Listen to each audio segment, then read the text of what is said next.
Katanungan po na nais po namin malaman from you na mabigyan po ng sagot. Ano po yung po mga programs or projects po ng nakalipas po na administration ang nais po ninyong ipagpatuloy po sa inyo pong liderato po ngayon?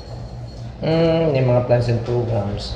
Yung mga magagandang ginawa naman ni Ninang Carmencita, ni Governor, ay tutuloy natin tulad ng mga tourism, yung mga magagandang gawain ng previous administration ay tanggalin totally. Hindi porket hindi ako ang may crop up doon, hindi ako ang author noon. No? Ang importante kung yun ay nakakatulong sa ating mamamayan at sa lalawigan, why not continue? No? Dapat ituloy. Pangalawa, dapat tandaan din natin na yung nakalipas na administrasyon ay marami rin nagawa na magagandang bagay na hindi kailangan pag-compare ng dalawang administrasyon. If we can continue yung doing yung mga dating magaganda, ay ituloy natin. Regardless of color we belong. Ano? At yung mga hindi na magaganda na sa tingin natin ay hindi na napapanahon, ano? Ay siguro mangyari na hindi na natin itutuloy yung iba. Ano? Pero yung mga magaganda at napapanahon naman at nakakatulong para sa ating mamamayan, tutuloy ko yun. Regarding po sa nabanggit po ninyo na tulong po para po sa iba't iba pong sektor na pautang, ano pong klaseng pautang po ito? At alin po yung mga nagiging beneficiary po ninyo? Ito, kagaya nung sa amin, ako kasi yung chairman ng Marinduque United Farmers and Traders Association. Kami ay pinapahiram ang mga farmers. Ano? Sa tulong ni Governor, nagpapahiram siya ng, kagaya niyan, kung minsan yung gusto magpagawa ng mga longganisa, ng mga cottage industries, bagoong, mga butterfly industries, ay pinapahiram ng puhunan. Yung mga dilis, yan, ano? Ayan ay nakakatulong sa hanapbuhay ng mga mamamayan natin. At a low interest, almost wala nang interest, ano? Yan, malaking bagay yan para sa yung sinasabi namin sa Chamber of Commerce, kasi ako rin dati ang chairman, ano? Yan ay nakakatulong sa small entrepreneur, small and medium-sized entrepreneur. So, sa ganung paraan, nabuboost natin yung mga lokal at maliliit na mga ngalakal para sumubok, ano, na magkaroon ng hanapbuhay dito sa atin. Lalo tigit yung mahihirap, ano, nasa lower sector na may laylayan ng politika, sinasabi natin, sila yung dapat tulungan. Nakakatulong po ng malaki yan. Bukod doon, yung mga fisherman natin na nabibigyan natin ng mga nets, ano? O yung mga paggawa ng sardinas, yan. Eh, naitutuloy pa rin yan, lalo't marami sa agriculture, ano? Bukod doon, marami po na industriya na binuksan si Governor at tinutulungan pa rin na galing sa PRDP, yan, ano? Yung mga cocoa products, yan. Marami pong natulungan yon, yung industriya ng coconut. At saka dyan sa Farm Bee, ano, yung mga mangingisda, yan. Kaya tuloy lang, kahit maikli yung panahon na 5 months and a half lang ang aking termino, no? Nabanggit po ninyo, ma'am, meron po kayong mga tinutulungan po sa butterfly industry, sa paggagawa ng mga longganisa. Do you have proper monitoring po kung nagiging effective po yung pagtulong po natin sa kanila? As a matter of fact, simple lang naman yung hinihingi ng butterfly industry. Last November, I and Bukaljan Pelaez went to Paris. Ano? Kasi nagkaroon kami nung banning of neonics at saka pifronil pesticides which kills the industry of butterfly and honeybees. We were being welcomed by the French Parliament and they are very supportive at saka we are very much honored kasi sinusuportahan nila yung ginawa nating pagban ng nasabing pesticides na manggagaling sa China. So, prevention yung ginawa natin. By that, hindi na mamamatay ang butterfly industry at saka yung honeybee industry sa ating lalawigan. At the same time, namomonitor naman natin kasi andyan po yung ating BETMED, ano? May mga control silang nagagawa ng measures kung ano yung mga dapat nilang regulasyon na ipataw, ano, sa nasabing industriya. Ganon din yung tawag dito, yung CCPII.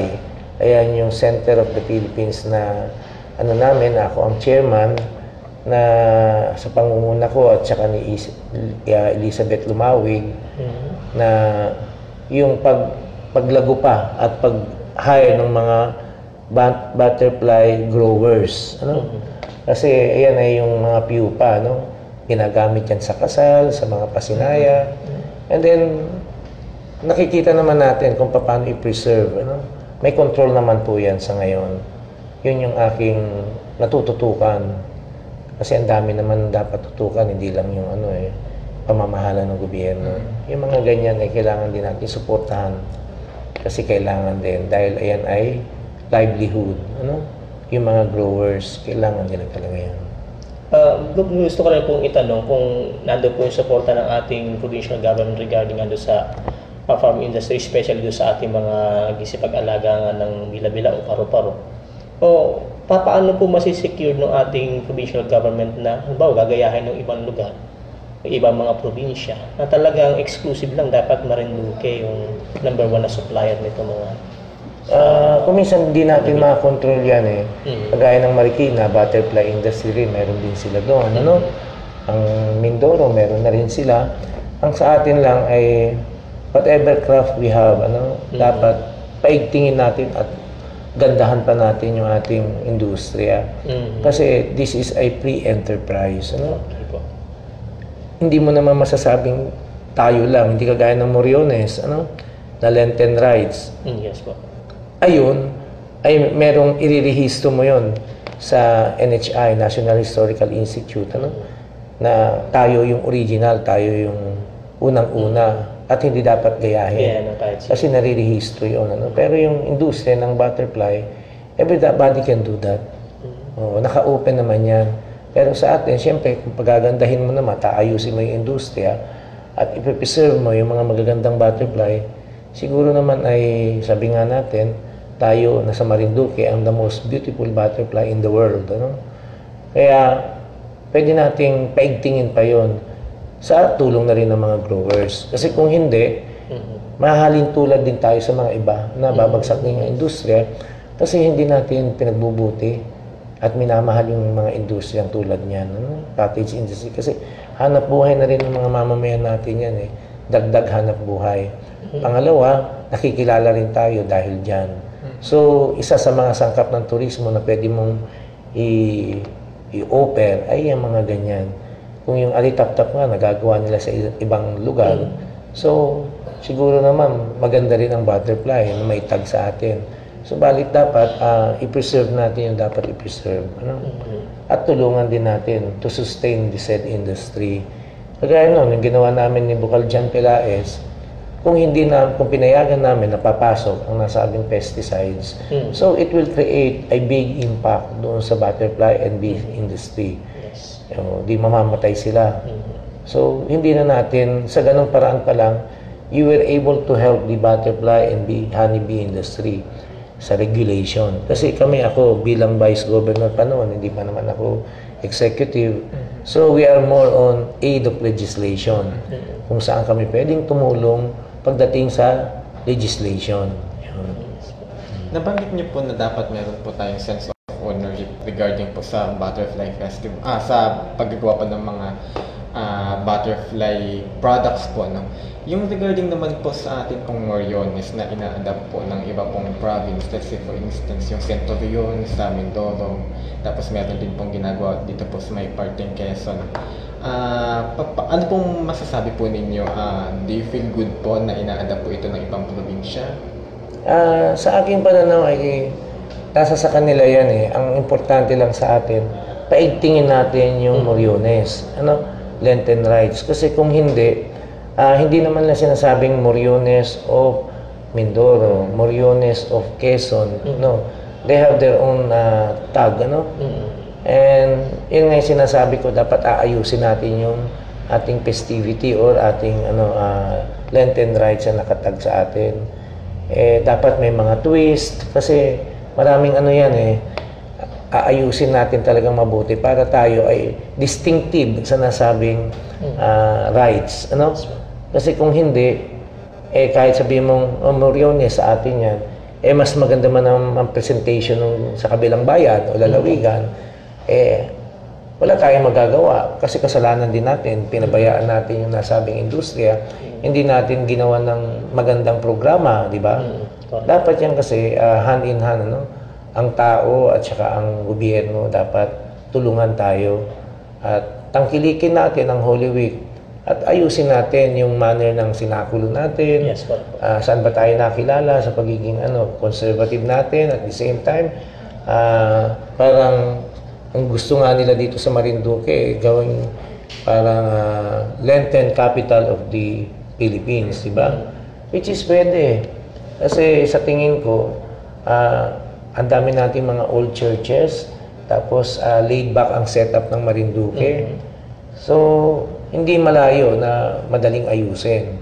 Pero kung tayo mismo ay hindi sumusunod sa mga lehislatura at saka sa mga guidelines sa Moriones at hindi rin mismo natin tinatangkilik, ay talagang mamamatay ang industriya. Ano?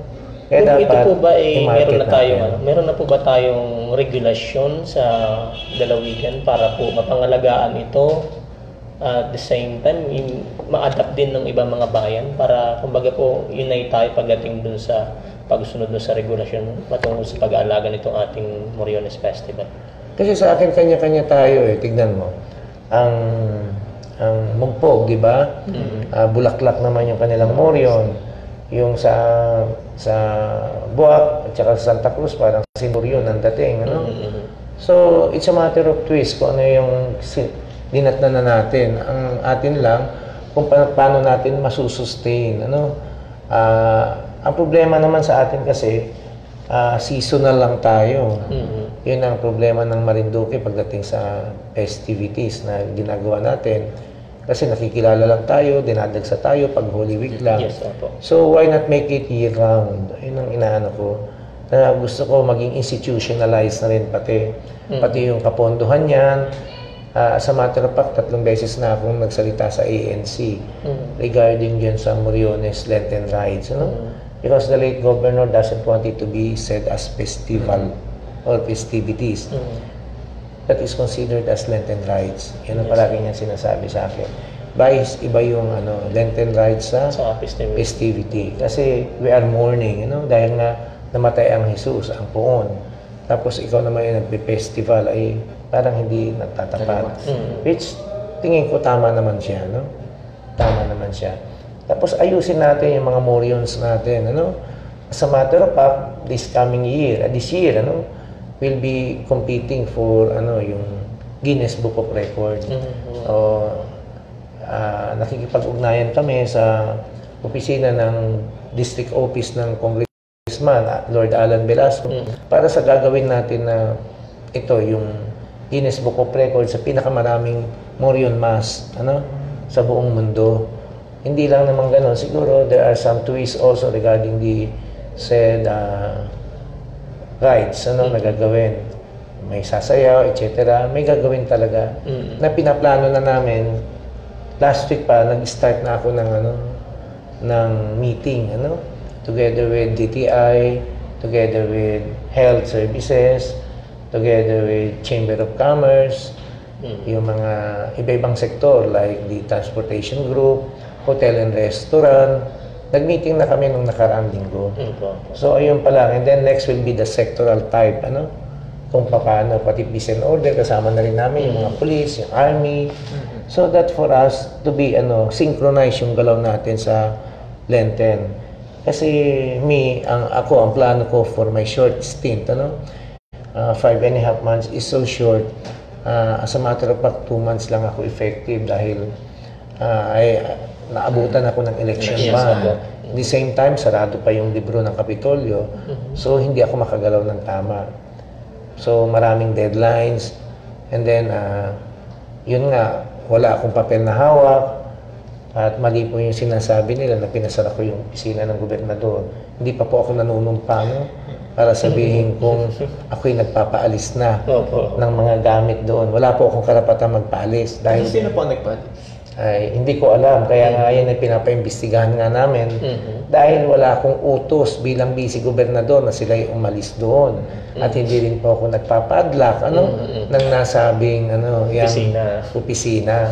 Pagtingin po namin, ito kasama ko yung mga DILG at saka yung natin, tawag dito, itong iba-ibang departamento na sakop yan pag-imbestiga, ay nakita namin walang laman. Ito lang, naglalagay na sila ng laman. Hindi ko alam, baka na-sanitize na nila yung mga gamit o tsaka yung mga dokumento na hindi ko alam kung anong nilalaman ng dokumento. Kaya bilang pumalit na gobernador, napakahirap kung hindi ko alam kung saan ako mag-uumpisa. Sana wag ganun ang gawin nila. No? Sana yung proper na turnover para maiano natin. Kasi hindi ko alam kung anong natirang walang inventory in short. Ano? Pati yung natitirang fund sa gobyerno, hindi ko rin alam. Marami pong lumalapit sa akin, naghahanap ng papeles, wala akong mapakita dahil wala naman akong hawak. Walang turnover. So parang nangangapa po kayong sa sitwasyon. Kahit kayo naman, isang papel, wala kang hawak. Tapos ang daming humihingi sa iyo ng kung ano-anong program at saka yung mga yung program kasi nandoon na nakapile na yung mga ano nila, programa nila. Nandoon na rin yung mga kontratista. Tapos hinahanapan ako ng sabi, Vice, nasaan na yung paper namin? Paano ko malalaman yan? Wala akong hawak. Yun yung sinasabi ko. Okay. Balik naman po tayo dun po sa ang mga projects po ninyo. Isa-isahin po natin. Sa 5 buwan po ninyo na panunungkulan bilang governor po, so ano po ang plano po ninyo siguro po sa mga manggagawa po sa Kapitolyo? Kasi po meron pong na-issue last time na parang yung mga JOs and contractuals. So ano po masasabi po ninyo doon? Yung last time, na yung sabi nila ay, unang-una gusto kong sagutin yung yung plans and programs ko, in my very short stint. I'm focused more on number 1, health. Yes. Second is tourism. Nabanggit ko na yan sa RDC, IPDC, Provincial Development Council. Ayan kasi yung maliit na dadalawa lang ang aking focus in my short term. Kasi hindi ako naka-focus sa long term because I did not file for governorship. This coming 2019, vice governor din po ako. Though na I am the equity of incumbent, hindi ko ginawa yan. Kasi sa akin, hindi pa ako graduate at hindi pa ako tapos. Sa nasabing panunungkulan, bitin po yung 2 taon para itapusin yung aking programa. So sa health, lingid sa kaalaman ng iba, alam po ninyo, ang job order natin sa ospital pa lamang, ay 100 na po. Tapos, ang ating regular employees doon ay 134. Pero ang occupancy rate natin sa ospital ay 72. So 234 na manpower po natin doon. Anong gagawin nila doon sa loob ng ospital na 72 ang ating occupancy rate? Ibig sabihin, sobra tayo sa manpower. Hindi ko alam kung ito ay political accommodation or whatsoever na tawag nila, pero sayang po.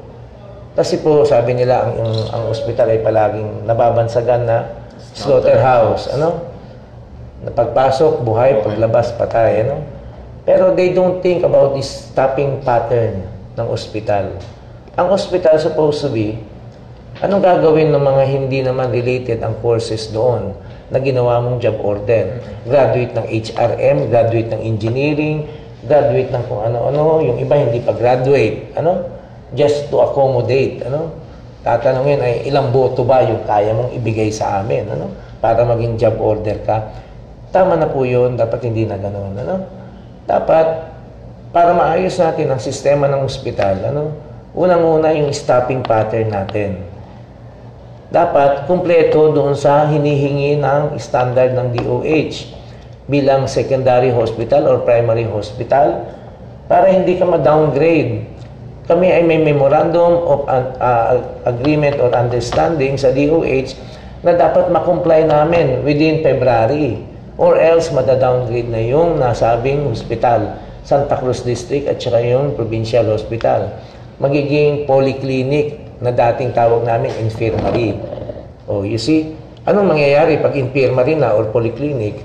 There will be no major operations to be performed. Ano?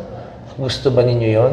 Ni appendectomy at cesarean section, hindi na pwede sa ating ospital kahit na may doktor tayong obstetrician o OB-GYN, kahit may anesthesiologist tayo, hindi na sila pwede mag-opera kasi bawal. Wala sa standard ng DOH. Yun po yung kinatatakutan namin. Kaya for the meantime, nagawa kami ng contract of service. Yung mga doktor, mga nurse, at saka medtech na kailangan ng ospital to run effectively, kailangan namin ilagay muna sila pansamantala. Kasi tayo ay Personnel Services Limited dahil mahirap ang probinsya. Hindi ka pwede maglagay ng casual. Kaya, ang ginagawa nila, job order. Ano? Pero hindi ko naman naalis lahat. Sinabi ko, pag hindi po kayo align doon sa nature ng work na ginagawa sa ospital, you have no business there inside. Ano? Kaya sabi natin, kung ikaw, papasok ka, Adrian, bakit pareho kayong Adrian? No? Kung papasok kayong dalawa sa ospital, gusto ba ninyo kung nasugatan ka ang magtatahi sa inyo, BetMed? Kung magpapakonsulta ka, gusto niyo ba nurse ang magkukonsulta sa inyo, hindi doktor? Oh, di ba? Ayun ang ibig kong sabihin. Dapat naka-align doon sa dapat yung kung ano yung tinapos mo, ayun ang dapat mong gampanan sa ospital. Yung pa lang, nahihirapan na tayo. Paano pa yung mas bibigat na ano? Hindi po, equipo ang kailangan natin sa ospital. Marami na pong naibigay ang DOH na equipment, nasisira lang po doon. Ano? Kasi kung wala rin pong gagamit ng nasabing equipment at walang expert na technician na gagamit, ay sino po mag-interpret ng nasabing ano, no? Correct po. Resulta. O, kasi kailangan din yan eh. O, kawawa, walang kwenta yan eh. Kasi may HPEP sila, yung Hospital Facility Enhancement Program, na binibigay usually ng DOH. Ano? Matagal na yan. Ako'y director pa ng ospital. Nagbibigay ang DOH. Parang sa akin, during time ko na ako'y director ng Santa Cruz, andyan pa po sa amin sa Santa Cruz yung yung ultrasound, Hindi nagagamit kasi walang gumagamit. Bago pa yung mga probes niya, naka-medyas pa. You see, sayang, You might as well utilize. Nakakatakot naman kung minsan magpahiram. Nasisira. Pagbalik sa'yo, sira na. Hindi ko alam kung anong dahilan. Maintenance naman ng panibagong Tapos, ang dami namang ultrasound at saka mga diagnostic sa labas. Bakit kailangan natin sa labas gawin? Correct. Kung pwede naman natin pwedeng gawin sa loob ng ospital, Para yung ating mamamayan hindi nalalayo. Pangalawa, hindi na magagasusan dahil private yung sa labas. Ayun ang mga concern ko. Ngayon may dialysis na ibibigay ang Rotary, ng Marinduque. Ako natutuwa dahil marami ring dinadialysis na rito. Subalit dadalawa pa lamang po yung nakalinyada sa atin na magbibigay ang Rotary sa abroad ng worth $47,500 US. Ayun ay sinasamantala kaagad ng para maibigay kaagad sa Marinduque ng Rotary ng District 38 ata yan sa 33. Sa Marinduque, inaano namin yan na sana mag-materialize. Ang counterpart naman namin is to maintain the said equipments, Yun. At tingin ko naman ay maganda, baka maibigay na sa lalong madaling panahon yan. Sa tourism naman, alam po ninyo, makakomply po ninyo yun pong hinihingi po sa inyo na before February. Yung sa hospital. Apo. As a matter of fact, next week I'll be going to Dr. Baquilod sa RD, And then, mag-uusap pa kami tungkol dun sa requirement kung mamimit namin, ng February. Kasi kung hindi, ay promissory note na naman tayo, Mangangako tayo. Pero we have to, solve the concern of the DOH. Hindi naman habang buhay, puro tayo promissory, di ba? Dapat, magampanan din natin. So, yung mga job order, hindi ko po tinatanggal yung mga yan. Ang sa akin, kung hindi ka align, tinitignan ko, pinagpapile ko nga lahat yun eh. iniisa-isa ko po yun, baka akala nila hindi, ano? There's nobody, doing that except me. At, mind you, wala po sa akin yung palakasan, ano? At wala yung rekomendado. That is my last consideration. Kadalasan ay hindi ko pa sinasama. Ang unang consideration ko po para sa application form ng mga tao ay yung align sila sa papasukin nilang trabaho, number 1. Number 2, kung sila ay nandun na rin sa ospital ng ilang taon at gamay na nila yung trabaho. Opo. Pangatlo na lang yung rekomendasyon, ano? Kaya nga tayo may IPCR sa civil service para makita natin kung how dedicated is a certain employee, Ganun po yung aking gauge. At hindi naman ganun kadali ang pag-change ng administration dahil nga short-lived yung akin. At hindi po ako si Superman para mabago ko lahat. Step by step po tayo. Kasi kung yung equipment na agad, hindi po nila naintindihan. Ayan po yung tinapos ko sa Ateneo School of Business. Master in Health Service Administration. Paano po ang pagpapalakad ng nasabing ospital. Yun po yung aking tinapos. Sayang naman. Regarding po naman doon sa, may mga reports po kasi na may mga doktor tayo na laging naka-leave. Kaya yung pangailangan lalong nagkukulang doon sa mga pasyente. Ano po? Kasi hindi ko naman mamonitor yung pagkuhan eh. Dapat, kaya nga ako bago yung aking nilagay muna OIC ng ospital para titignan namin kung paano yung performance ng bawat doktor, Kasi may kaakibat din silang responsibilidad. Dapat kasi kinakalinga rin ang doktor natin dahil napakaliit lang ng sweldo nila. Tapos hindi pa natin binibigyan ng tamang kalinga, Siyempre, lilipat din yung mga yan. Maliit lang po ang sahod ng doktor dito sa Marinduque. Kaya ang iba ay talagang naalis, Kasi wala silang future, bagay ganun. Tapos hindi pa universal coverage sa 100% ang nasabing PhilHealth natin. So doon lang sana makakakuha yung mga doktor na additional na income kaysa sa private. Kasi pag nag-private ka, mataas talaga ang singil. Yun lang siguro ang maano ko pagdating sa side ng health system. Aside po sa yung nabanggit po ninyong staffing pattern, ano pa po yung nakikita po ninyong way para po mapaganda po yung service po natin ng hospital? Yun ang number 1, staffing pattern. Number 2, alagaan po natin yung ating mga personnel na doktor. Kasi kung hindi, lalayas po yan. Alam ko na yon. Kasi I was once a victim also. Kaya ang Santa Cruz District dati, parang nagbibihis ng damit. Isang linggo lang ang doktor, isang buwan, wala na. Paano hindi natin sila minamahal? Dapat, bigay din natin yung gusto nila. Yung sa tama lang, yung needs, pumasyon nga ako minsan sa lugar nila. Tumutulo hanggang banyo, pati kwarto, Hindi natin binibigyan ng pagkain, ng tama, Hindi natin binibigyan ng incentive na tama. So, dapat complement tayo para hindi na mag-isip yung mga doktor para magnegosyo sa loob at labas. Yun ang dapat, alagaan natin sila. Pangatlo, siguro i-maintain din natin yung mga equipments na binibigay sa atin. Hindi natin dapat palaging walang reagent, sira, walang film, yung x-ray, dapat hindi ganun. Ang plano ko nga po dyan, naiinggit nga ako dito sa Dasmariñas, Cavite. Kasi sa Dasma, pag Dasmariñasin ka, libre lahat pagpasok mo. Aircon pa yung buong ospital. At ang mayor nila, si Mayor Barsaga, hindi po nag-opisina sa munisipyo.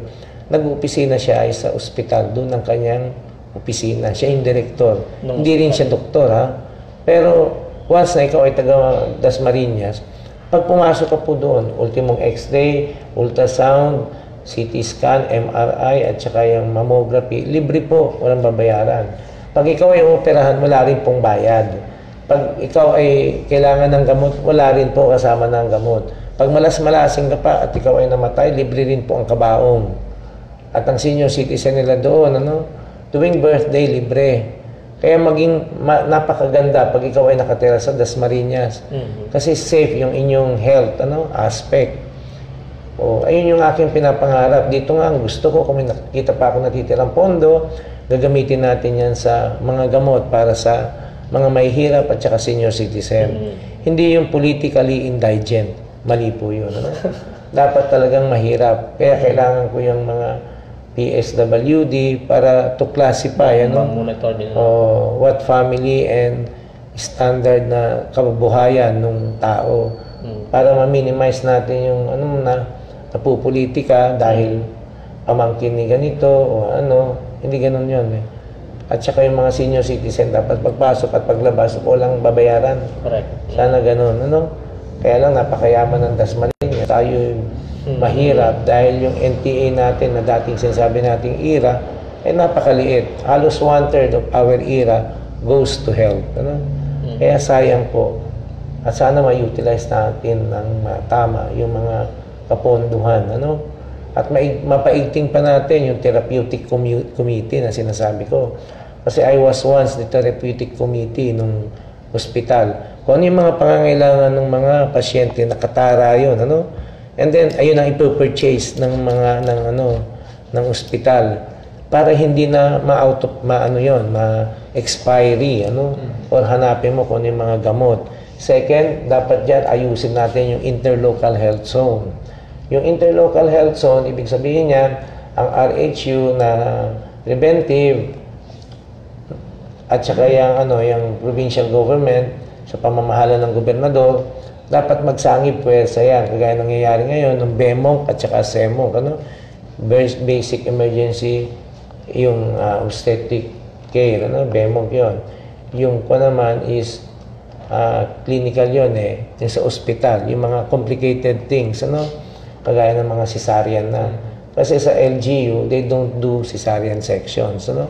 Yung mga complicated things. Though, they throw it dito sa amin sa curative aspect.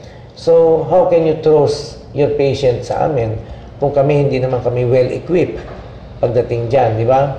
Dapat well-equipped yung institution mo para masabi natin na magagamot natin at may address natin yung pangangailangan ng pasyente. Yun. So, augmentation ng atin. Harmonize at saka complement ang ibig kong sabihin. Yung kakulangan ng Santa Cruz, ibabato sa Buwak. Pag time na kailangan naman ng Buwak ang assistance sa Santa Cruz, pwede yan. Parang noon, sabi namin ni Dr. Jerry na 3 weeks doon sa Buwak, 2 surgeon.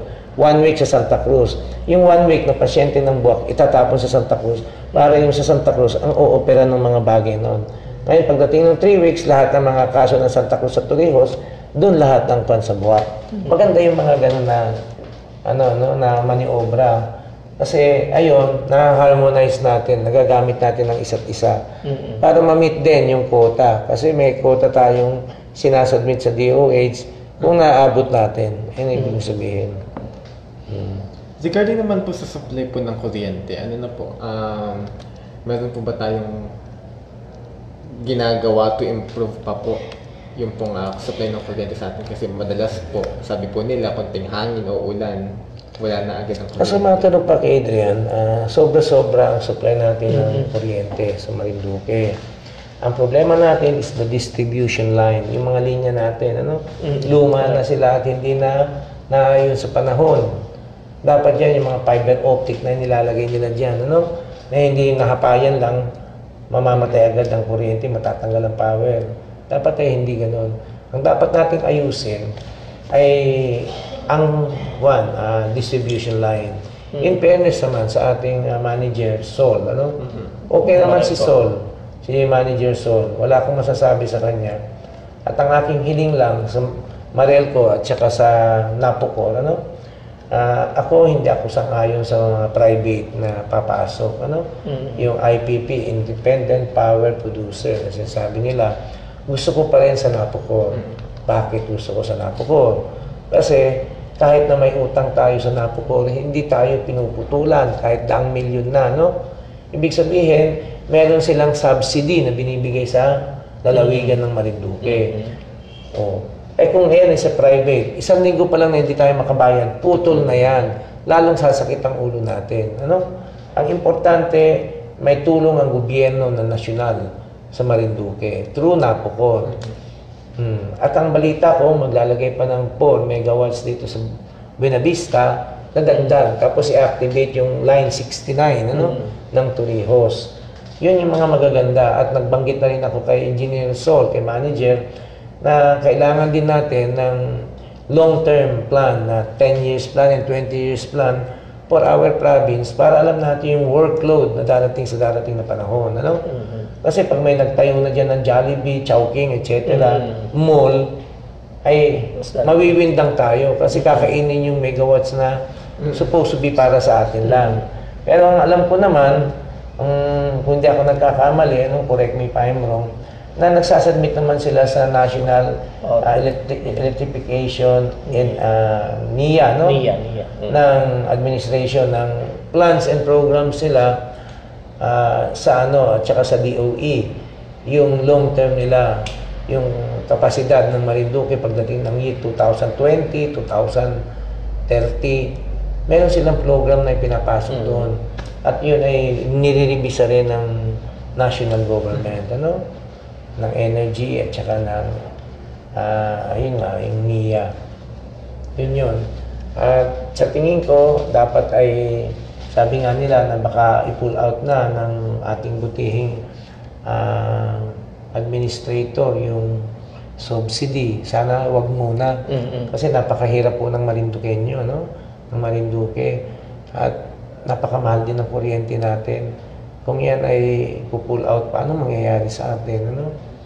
Dapat kailangan pa natin ngayon, mas kailangan natin ng tulong nila. Hanggang hindi pa tayo nakakaangat. Okay. Tulad ng Romblon, ang ganda na ng Romblon. Yung inaano ko sa mga kababayan natin. Dapat mahalin natin yung lalawigan natin.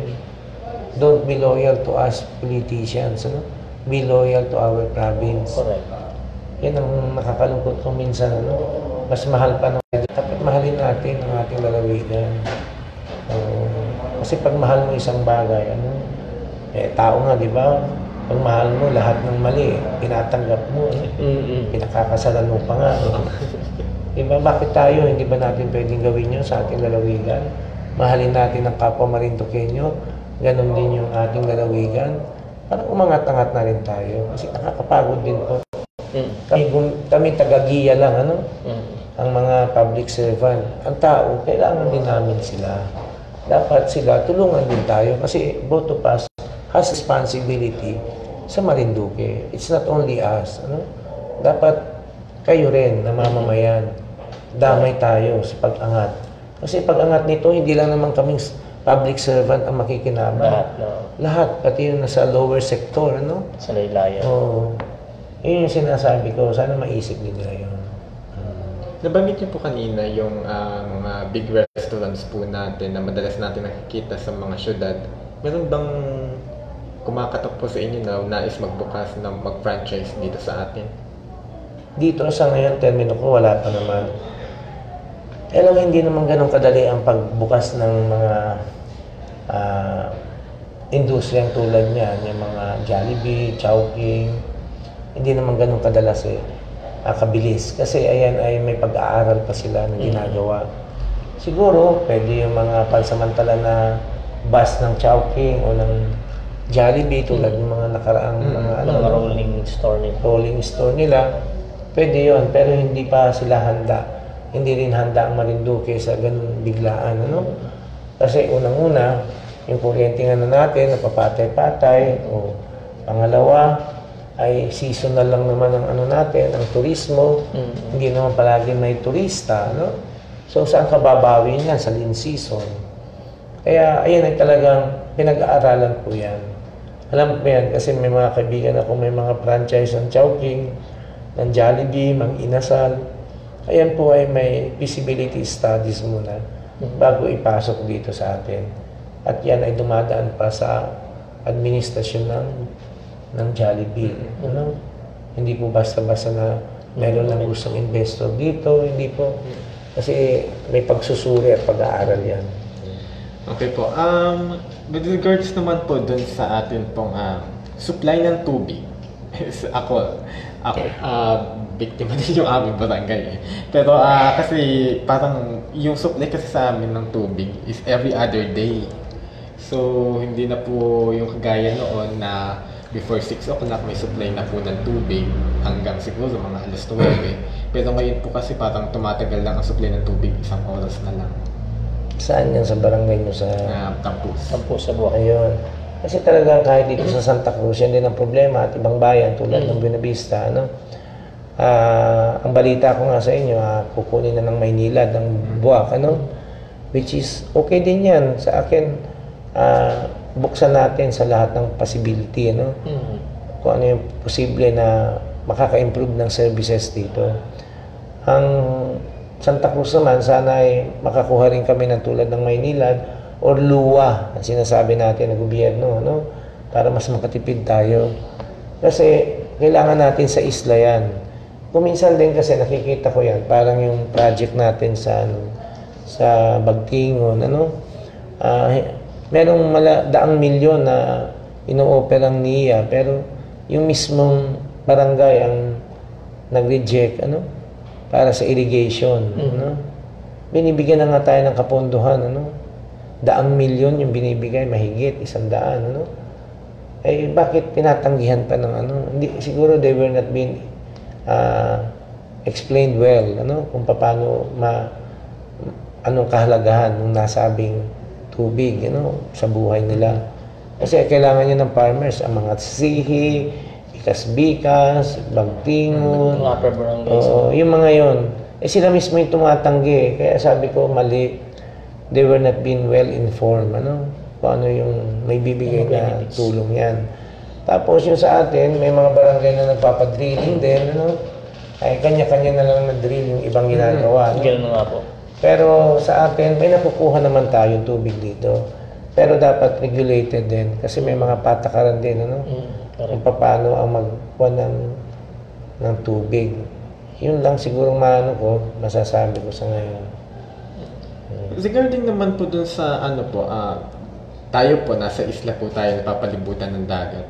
Yung pagtaas po ng presyo ng isda po sa ating pampublikong pamilihan, ano po ang action po, lalo na po ng Provincial Agriculture Office po dito?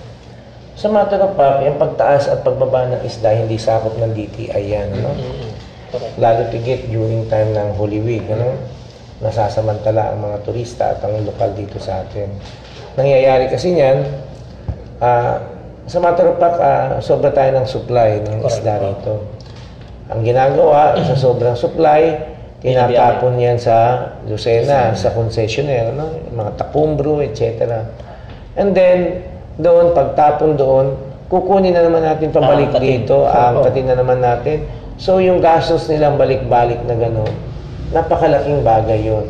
Doon tumataas. Kasi dito, kuminsan inuutang. Ano? Correct. Hindi naman utang yung mga krudo, tsaka tao, kumakain yan, yung mga trabahador. So, yung ganong sistema na may kartel, ang tinatawag natin doon, ay hindi maganda, nakakapagpataas ng presyo. Pero sayang, may mga pispan din tayo dito. Kaya nga, yung tinulong ko nga sa kanila na i-postpone muna yung closure, ano, nung sa pangingisda. Kasi hindi pa kulang sa panahon ng pag-explain sa tao. Kaya humiling ako kung maaari mag-start na ngayong 2019 na lang, ano? Yung October 15 supposed to be na 2018 na closure ng wag mo nang mangisda at wag mo nang nung mga ano pangalan yan? Hindi naman mangisdang panagbabawal. Bawal lang yung galunggong at saka yung hasa-hasa na uliin. Kasi nangingitlog sila yung time na yun. Ano? Ang alawa, dapat ang regulation ay lahat sabay. Hindi lang ang nagbigay lang ng panukala o ng resolution ay ang buwak at saka mugpog. Dapat, if there is a law, it must apply to all. Ano? Para maging tama at balanse. At dapat yung neighboring din natin na mga lalawigan, ay dapat ganun din ang batas nila. Kasi ang isda naman, hindi naman siya stationary. Di ba? Gumagalaw yan. Alangan naman pinapahinog natin doon, tapos sila yung mag-aani sa kabila, di ba? Dapat may regulation. Oo. Dapat sabay-sabay tayo nagagawa. Yun yung sinasabi ko na dapat na suriin din natin. At ang kuwan, dapat ihanda rin yung mga mamamayan natin. Kasi siyempre, pagtuyot, walang ani, tapos i-close mo pa yung pangingisda, ano na mangyayari sa atin? Baka puro nakawan ang mangyayari sa Marinduque, di ba? At magugutom yung tao. Yung pagtaas ay hindi na natin control yan, pero nakikiusap nga kami kung maaari ay magkaroon ng regulasyon na rin yan. Kasi ang national ay ang nakokontrola yung langis, asukal, mga bigas, yan eh. Pero pagdating sa mga commodities tulad niyan, hindi na nakokontrol, alam ko, ng lalawigan yan. Ganun din sa nasyonal, ano? Minsan po kasi may mga pinaparating po sa atin yung mga mangingisda na kaya pipilitan silang magdala sa Lucena dahil may mga utang sila doon. Ano po? Kaya kinakailangan sila mag-sulit doon. So, ang ano ko lang po, wala po ba programa yung ating pamahalaan palalawigan para kung sakasakali yung ating mga mangingisda, hindi na doon mangungutang para dito na lamang po makapag-supply? Hindi lang sila nangungutang doon, kundi ayaw nila kasi na mautang yung kanilang nahuli. Ano? Kasi nabiktima na rin ako niyan minsan nung kami na Macquiao, nagtakbuhan, ano? May mga padawas pa sinasabi sila diyan. O kinuha nila yung pakwan. O pinakyaw nila. Tapos after Holy Week doon nila ibibigay sa akin pabalik. Sino pambibili noon? 'Di ba? Unfair naman sa amin 'yun. Butit na break even ko, halos malugi ako doon. Mali yung mga ganun na ano eh. Dapat, meron ding ibang bibili at a lower cost, ibigay mo na. Hindi yung pinapakyaw mo, tapos isusuli mo. Pagkatapos, dami pang padawas na kilos. Mali yun eh. Dapat, wag tayo masyadong magulang. Ano? Dapat ay fair lang tayo. Mali yung ganung mga klase ng sistema. Kung minsan utang, payable when able, na idumi mo na't lahat yung kinain mo, hindi ka pa nagbabayad. Yung mga ganon. Kaya ako naiinis sa ganyan yung kawalan ng responsibilidad. Ano? Hindi dapat ganon. Dapat kung may inutang, kabayaran mo. Ano? Kasi yung tao ay namumuhunan din. Hindi lang naman yun ay hiningi niya. Dahil yan, yung sa pangingisda, nagbabayad ka ng krudo, nagbabayad ka ng mga laborers mo. O, di ba? O, saan kukuha yung kung papautang mo o yung nagtrabaho at nanguhuli ng isda, saan sila kakain? Anong papasweldo mo doon? O, di ba? Eh gusto nila cash din kung maaari. O, hindi naman maiwasan ng utang. Oo, pero wag naman utangin lahat.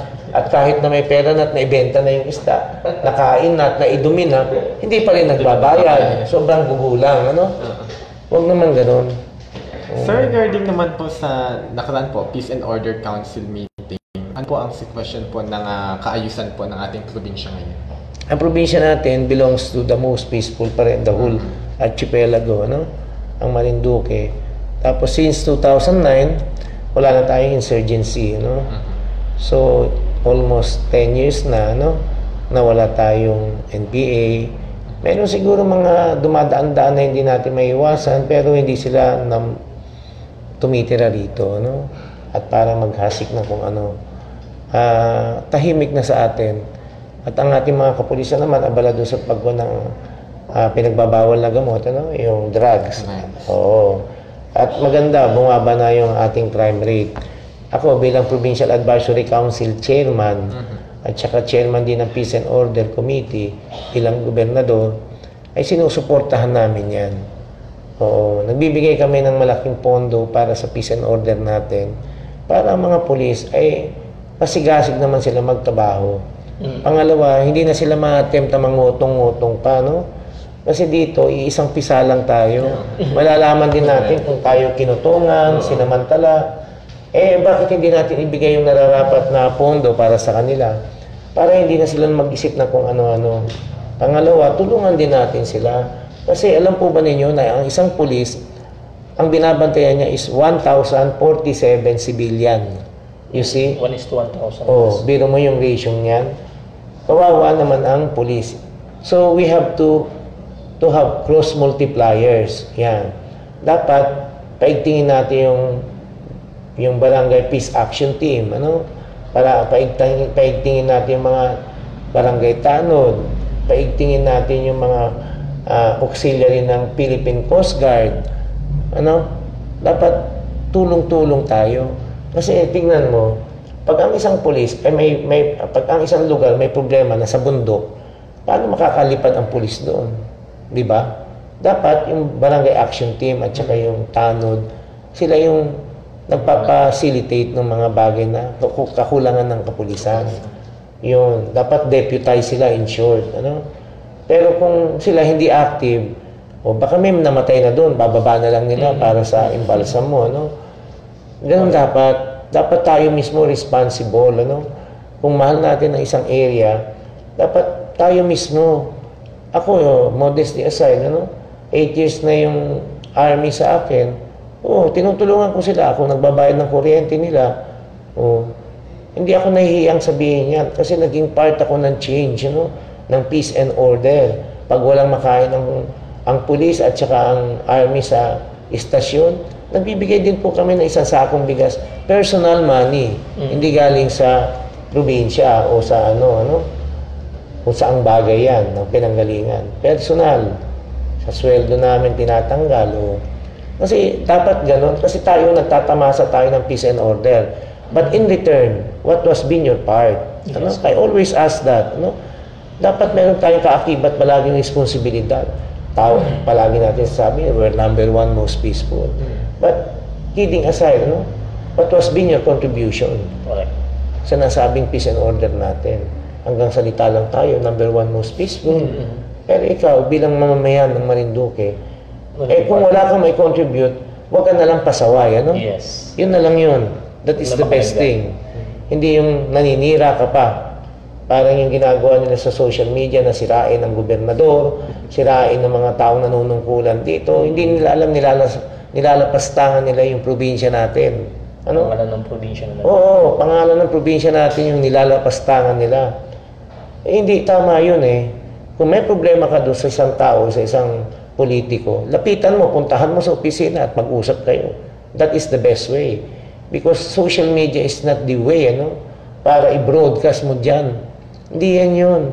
Maging fair kayo kasi kung minsan, ang nangyayari, nape-preempt kami, Hindi, nasentensyahan na kami sa social media na hindi pa naririnig yung side namin. Correct. Di ba? Palaging ganun nangyayari Marami kasing bogus ngayon dyan sa social media. Pag tawagin mo naman, hindi mo alam kung anong site yan, kung sino sila, di ba? Puro bogus, para kang lumalabas sa anino. Di ba? Kaya lang ngayon, meron tayong cybercrime, Ako, hahabulin ko talaga yung mga yan. They must be held liable for everything, na ginagawa nila. Ayan ang international law. Dapat ay malaman nila yan. Meron na po tayong action dyan regarding... Meron na. Maganda na lang sila. Pinatapos ko lang yung mga deadlines ko. Hindi lang ito yung punto. Marami kaming dapat tugisin dyan. Pero kapag may nagagawang article against po sa inyo, ang sinasabi po doon na pinipilit namin kunin ang side pero hindi nagre-reply, totoo po yun? Hindi. Fake nga sila We do not even know Unang-una, kagaya ng telepono daw doon sa isang board member, wala namang cellphone walang cellphone sa office ng board member, paano kukuha yung telepono nila side? Parang ako, kinakapanayam, bakit? Nagbubukas naman ako ng cellphone ko, nalalaman kung ako ay in-interview o hindi. Hindi kagaya ninyo, nakipagpanayam kayo, ito yung tamang interview. Hindi yung kagaya niyan, interview by publicity lang na sisiraan ka na wala naman silang batayan. I always ask them. One time na pinag-away kami sa Mimaropa Festival ng Sangguniang Bayan at saka Sangguniang Panlalawigan. Naalala niyo yun? They invited, the Sangguniang Bayan of Buwak invited yan. Marinduque Usapang Politika at saka Balitang Marinduque. Did they appear? No. Walang appear. Kaya yung Balitang Marinduque, bogus yan. Sasabihin ko totoo sa inyo. Yan ay walang hiya. Ayan ay dapat tanggalin sa social media. Kasi yan, hindi totoo yung mga administrators nila dyan. Yung admin nila dyan, fake. Meron ng report na po kay Tayo Gob niyan sa Facebook regarding nakapag-ugnayan. Dapat, ang mga tao, mamamayan natin, isuplong po yan. Ilagay natin sa Facebook na ayan ay hindi legitimate. Pangalawa, may insidente pa dyan. Pati yung apo nung kaklase ko, ano, na nasa Canada, ano, ginamit nila. Nung nalaman ko, biro mo, kaibigan ko pa, ano, na si Mrs. Reyes, na nandun sa Canada, apo niya na taga Batangas na nakatira, ayun ang ginamit nilang picture. Umiiyak yung bata. Kasi nagamit yung picture niya, hindi niya alam kung paano.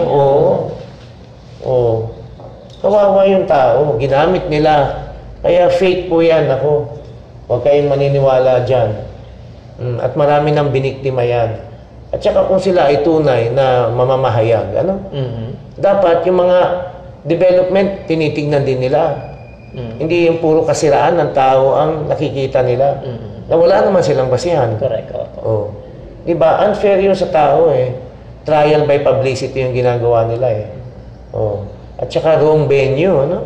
Nagpo-forum shopping sila. Facebook pa, ano? Saka nangyayari po, Vice, parang pinapainit yung mga mamamayan eh. Pinag-aaway-away sa Totoo social yan. media. Kasi ayun ang gusto naman nila. That's their main agenda. At ako naniniwala, ano? Kahit put that in record. Naniniwala na ako na ayan ay bayad. Yung mga taong yan.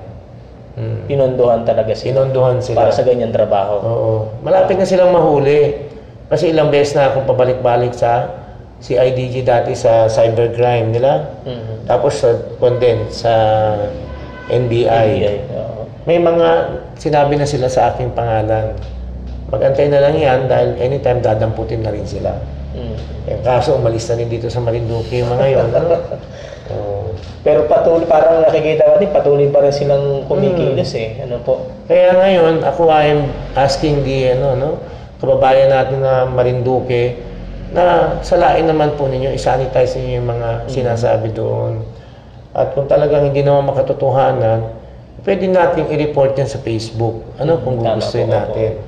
Para yan ay mabura. Parang yung Bathala Cave. Isa rin yan. You see? O nabura dahil sabay-sabay na nireklamo sa Facebook. At least may 50 ata na taong sabay-sabay. Ano? Nareklamo.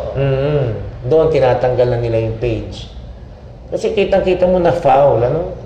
Wala silang basihan. Pati yung anak ko, tinitira rin nila. Mali, unfair yun eh, unfair. Tirahin na lang nila ako, yung anak ko at saka yung pamilya ko. Dahil hindi naman sila kasama sa panunungkulan ko, ano? Tahimik yung anak ko, nag-aaral sa Maynila, kung ano yung nababasa niya dyan. Nalidisturbo rin yung bata, ano?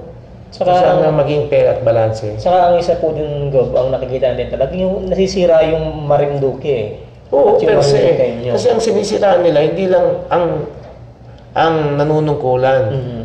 Pati, nagre-reflect yan eh. Alter ego niya ang probinsya. Di ba? Kaya siguro yung ating mga kabayan, appeal lang natin, wag na rin tangkilikin. Oo, dapat i-report yung mga yan. Kung ako, i-report ko yan. Ilang beses ko na nire-report yan, hindi ko lang alam sa Facebook. Bakit they continue, yung ganyan na mga pages at saka mga post, Puro walang hiya po yung nilalagay dyan eh. Kung hindi si Congressman, ako at saka si Bukal Pelaez ang laman yan, Puro kasiraan. Pati si Bukal Salvacion. Doon na umiikot. Kaming apat, Ni hindi yan nagsabi na, si Vice nag-outreach, o ang provincial government ay ganito yung ginawa. Hindi. Puro negatives, because they are being paid for that. It was been their hanap buhay. May karma rin, tignan mo. May karma rin. Okay po. So, tapos na po tayo sa ganun po nating issue. No? Regarding po sa, two questions na lang po sa side ko po. Bilang governor po, so supportado po ba ninyo yung muling pagbubukas ng Marinduque Airport? Oo naman. Kasi, as a matter of fact, ang nangyari dyan sa Marinduque Airport, 87 meters lang ang natitira, Hindi nila binigyan ng gravel and sand. Ayan. Pagkukulang na rin yung mga namumuno dati ng yan sa tawag dito, PMRB. Naisama pa ako sa demanda dyan. I have nothing to do with that, being a vice governor. Kasi I don't issue permit to quarry, Na-demanda po ako dyan nanalo naman ako kasi mali yung pagkakademanda sa akin. Malaking tulong ang airport sa atin. Kasi isa sa mga sangkap ng turismo ay ang transportation. At paano tayo magkakaroon ng cater? May cater natin yung mga high-end tourists. Kaya namatay po yung Belaroca because of that. Ano? Kasi high-end tourists will only go to a certain place, certain place at a limited time. Ano? Paano yung 3 days, 2 nights nila? Diba? Aalis ka ng Sabado ng umaga, babalik ka ng Linggo ng hapon. Kung Sabado ng umaga, alis ka, isang buong araw, travel. Darating ka ng gabi ng Sabado, Linggo, uuwi ka na naman, travel na naman. Di tulog lang sa Marinduque, di ba? Yung sinasabi ko na malaking bagay ang airport, ano? Na may ibibigay sa larangan ng turismo. Kaya balita ko dyan, by April or May, ay magkakaroon na tayo ng flight sa Cebu Pacific. Hindi ko alam kung magkano yung rate. Sana mura-mura naman para ma-approve yung iba. Pero balita ko mura. Tapos, pabubuksan na rin yung ating yung pier, yung passport by May din. Pero yan Yung fast track po, saan po ito magta-travel? Dito po sa Balanacan din? Ang balita po ay dito sa Kawit. But we try to invite them also dito sa Guyabon ever since pa. But hindi namin control yung desisyon ng may-ari na sina Christopher Pastrana ng PASCAT. Because though na it is services, their main objective, that is also business. Kung malulugi naman po sila, ay ayaw din nila magbukas. Kaya wala po sa amin yung hold. Palagi lang sa amin sinasabi ng drawing. Hindi. Sana maintindihan po ng mga kababayan natin na we are trying our best. Naligawan sila pa ulit-ulit. I even went to Mindoro and Batangas. To talk with them, mingle with them, discuss with them yung mga plans and program. They even went to Sangguniang Panlalawigan to present their company, Pero the control will not always be from us. It will always be from them, Malaking bagay kasi yan. Yung PASCAT, si Congressman nga naglaan pa ng 300 million para diyan sa gagawin na breakwater diyan sa Kawit. Ako gusto ko dito sa Santa Cruz gawin yan. Kasi taga rito ako sa Santa Cruz, Pero hindi naiintindihan ng iba na nasa desisyon din po na pinal ng may-ari ng Roro kung saan nila gustong lumayag. Wala po sa akin. We are only requesting. The implementation will always be from the owner of the ship or from the owner of the ship or airlines. Akit panawag na rin po kami dyan sa DOTR. Dati DOTC lang. Napalitan na ngayon DOTR na. Kaya Abaya. Ang dami po namin sekretaryo. Pabalik-balik na kami. Nagudod na nga yung takong ng dating butihing Norma Rico Hermoso. Sa kakatchat panawag namin dyan sa opisina. Pero wala pa kaming masyadong nakitang resulta. Pero ngayon, meron nang darating. And hopefully, maging daan ito para yung mga high-end tourists natin ay makapunta na rin at bumalik ulit ang sigla ng Belaroca. Yun yung inaano ko na sana makita nila yon. Malaki pong impact ang transportation group pagdating sa turismo. At sa atin, pag may mga emergency, paano kung ililipad mo ng Maynila, may mga sakit, di ba? Hindi na kailangan ng ilang oras na 9 na oras, 12 oras, para lang makarating ng Maynila. Ayun 30 minutes lang nandun ka na, di ba? Yun sana yung makita nila. At ako nagpapasalamat sa airline na papasok. Kung sakali yan, sinong airline yan, kung Cebu Pacific or Philippine Airline, salamat po. Kasi you consider Marinduque, natulungan.